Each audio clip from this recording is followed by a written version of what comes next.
All right, as far as the S&P goes, quite the bullish day. We talked about it being a dip buy, and so all we did was just bounce right out of that zone. Tech was the one that looked a bit curious, but we did bounce out of this zone, got above that, so now we're cooking. So if we pull back to this yellow zone, all that's really going to create is just a bull flag. If we pull back to this blue zone, higher low scenario, so here's your leg up, leg down, higher low. We'll probably look for the higher high, so at that point you probably would expect that upper zone.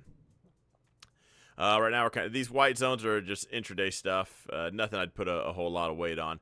The bulls getting above this yellow zone was everything you wanted to see if you were bullish this market, because rejecting that, anything below this candle right here was trouble. That tells you the bears still very much in charge.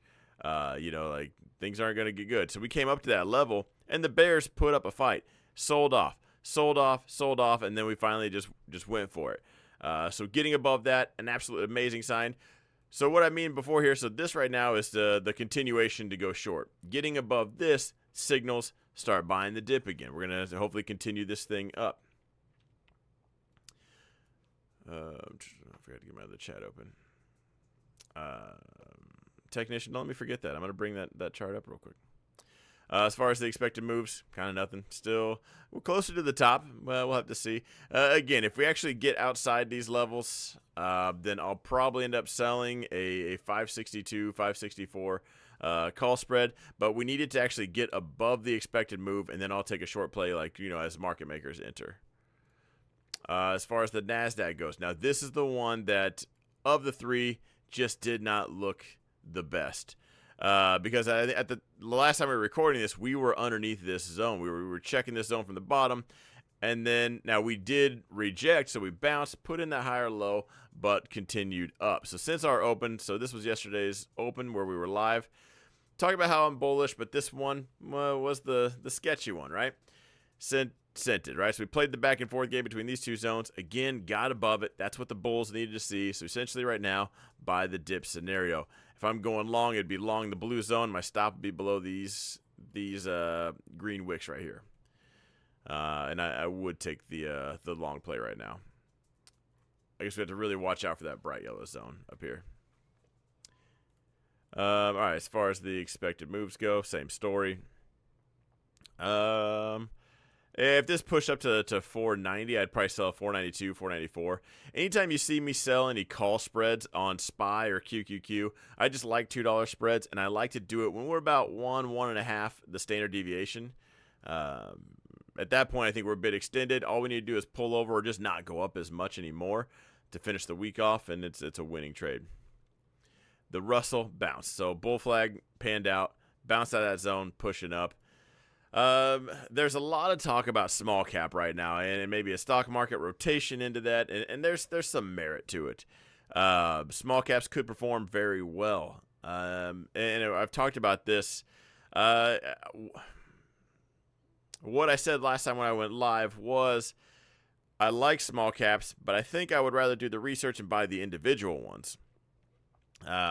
As opposed to buying IWM. Now, the Russell futures I'll just trade as any other futures contract. If I'm going to buy the ETF IWM just to kind of hold for a little bit, because I am bullish this, I think you would get better gain. I guess, you know what, it's risk-reward ratio. If you just aren't really there, or maybe you just want some exposure but you don't want to do the homework, IWM is going to be the one for you. You can look at what it's holding. It's the top 2,000 small cap stocks. The thing is you might do some research and it just might suck. You don't know it's going to suck until you buy it and it's wrong. So that's the one thing. And I was kind of kicking that around back and forth today is, do I just want to buy IWM outright? I don't want to jack with it. I've looked at some small cap stuff, and it's priced that way for a reason. There's a reason why it's a small cap stock. It's just not worth it yet. Very few become worth it, and when they do, those are some astonishing gains.